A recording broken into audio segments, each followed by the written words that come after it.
नमस्कार, पेश है न्यूज रफ्तार से। एनसीबी ने बॉलीवुड अभिनेता शाहरुख खान के बेटे आर्यन खान को क्रूज जहाज पर मादक पदार्थ मिलने के मामले में शुक्रवार को क्लीन चिट दे दी। हम आपको बता दें कि एनसीबी ने इस मामले में पिछले साल 3 अक्टूबर को आर्यन खान को गिरफ्तार किया था और जमानत मिलने के बाद उन्हें उसी महीने जेल से रिहा कर दिया गया था। मुंबई की एक अदालत में आरोप पत्र दाखिल करने वाले एनसीबी के अधिकारियों ने कहा है कि आर्यन खान और 5 अन्य को पर्याप्त सबूतों के अभाव के कारण मामले में नामजद नहीं किया गया है। एनसीबी की एसआईटी ने माना है कि शुरुआती टीम ने जो जांच की थी उसमें खामियां थीं, इसलिए अधिकारियों पर भी कार्रवाई की जाएगी। पीडीपी अध्यक्ष महबूबा मुफ्ती ने हाल ही में आतंकवादियों की गोलियों का शिकार हुई कश्मीरी अभिनेत्री अमरीन भट्ट के परिवार से मुलाकात की। इस दौरान उन्होंने मीडिया से कहा कि वह इस बात से स्तब्ध हैं कि जम्मू कश्मीर प्रशासन से कोई भी आकर अमरीन भट्ट के परिवार से नहीं मिला है। इस बीच प्रवर्तन निदेशालय ने जम्मू कश्मीर के पूर्व मुख्यमंत्री फारूक अब्दुल्ला को धन शोधन मामले में पूछताछ के लिए 31 मई को दिल्ली तलब किया है। माना जाता है कि फारूक अब्दुल्ला से यह पूछताछ जम्मू कश्मीर क्रिकेट एसोसिएशन में कथित वित्तीय अनियमितता के मामले में की जाएगी। वहीं सीबीआई की एक अदालत ने जम्मू कश्मीर के पूर्व मुख्यमंत्री मुफ्ती मोहम्मद सईद की पुत्री और महबूबा मुफ्ती की बहन रुबैया सईद को समन जारी कर उन्हें 15 जुलाई को पेश होने के लिए कहा है। उन्हें 1989 में हुए उनके अपहरण से जुड़े मामले में पेश होने को कहा गया है। हम आपको बता दें कि यह पहला मौका है जब रुबैया सईद को मामले में पेश होने के लिए कहा गया है।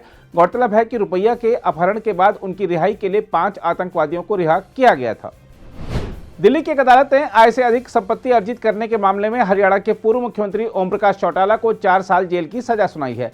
विशेष न्यायाधीश विकास ठल ने 1993 से 2006 तक आय से अधिक संपत्ति अर्जित करने के मामले में चौटाला पर 50 लाख रुपए का जुर्माना भी लगाया है। न्यायाधीश ने संबंधित अधिकारियों को उनकी 4 संपत्तियों को जब्त करने का निर्देश भी दिया है।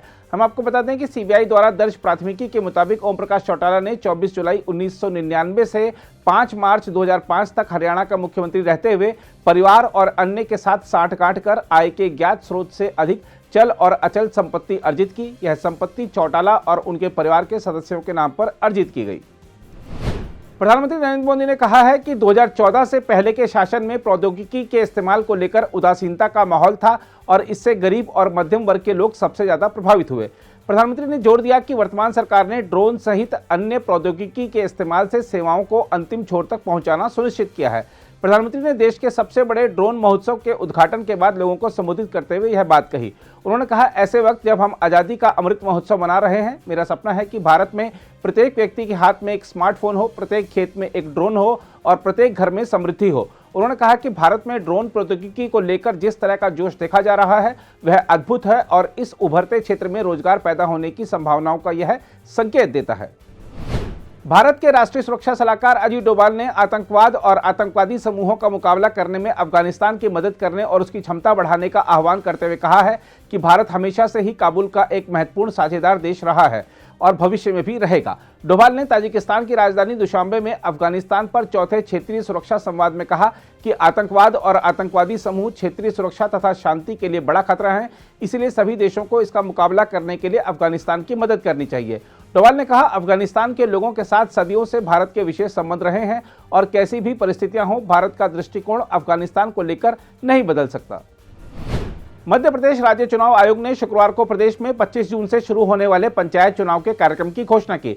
इन चुनाव में 3 चरणों में मतदान कराया जाएगा। राज्य निर्वाचन आयोग के एक अधिकारी ने यह जानकारी दी। अधिकारी ने बताया कि पहले चरण का मतदान 25 जून को, दूसरे चरण का 1 जुलाई और तीसरे व अंतिम चरण का मतदान 8 जुलाई को होगा। उन्होंने बताया कि पंच से लेकर जिला पंचायत सदस्यों के विभिन्न पदों के लिए 8 जुलाई, 11 जुलाई, 14 जुलाई और 15 जुलाई को मतगणना होगी। लद्दाख के तुर्तुक सेक्टर में एक बस दुर्घटना में भारतीय सेना के 7 जवान शहीद हो गए जबकि 19 को गंभीर चोटें आई हैं। भारतीय सेना के सूत्रों ने बताया है कि परतापुर से अग्रिम मोर्चे पर सेना के 26 जवानों को ले जा रहा वाहन फिसलकर श्योक नदी में 50-60 फुट नीचे गिर गया, जिसमें 7 जवानों की मृत्यु हो गई जबकि 19 जवान गंभीर रूप से घायल हो गए। जानकारी के मुताबिक यह हादसा तब हुआ जब जवानों की बस ट्रांजिट कैंप से सब सेक्टर हनीफ के अग्रिम स्थान की ओर जा रही थी। सेना सूत्रों ने कहा है कि घायलों को वायुसेना द्वारा एयरलिफ्ट करके पश्चिमी कमान लाकर सर्वोत्तम उपचार सुनिश्चित कराया जा रहा है। भारतीय लेखिका गीतांजलि श्री के हिंदी उपन्यास टॉम्ब ऑफ सैंड को अंतर्राष्ट्रीय बुकर पुरस्कार से नवाजा गया है। इसी के साथ गीतांजलि श्री हिंदी भाषा के किसी उपन्यास के लिए अंतर्राष्ट्रीय बुकर पुरस्कार हासिल करने वाली पहली भारतीय लेखिका बन गई हैं। Tomb of sand Geetanjali Shree के हिंदी में लिखे उपन्यास रेत समाधि का अंग्रेजी में अनुवादित संस्करण है।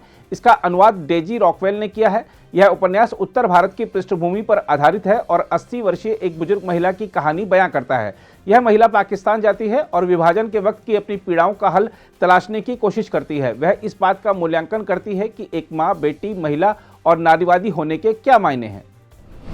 अर्शित फर्नांडो की तूफानी गेंदबाजी से श्रीलंका ने दूसरे क्रिकेट टेस्ट के 5वें और अंतिम दिन बांग्लादेश को 10 विकेट से हराकर 2 मैचों की टेस्ट श्रृंखला 1-0 से जीती। बांग्लादेश का स्कोर दूसरी पारी में एक समय 5 विकेट पर 156 रन था और लग रहा था कि मेजबान टीम मैच ड्रॉ कराने की ओर बढ़ रही है, लेकिन फर्नांडो, जिन्होंने 51 रन पर 6 विकेट लिए, के करियर की सर्वश्रेष्ठ गेंदबाजी के आगे टीम 189 रन पर ढेर हो गई।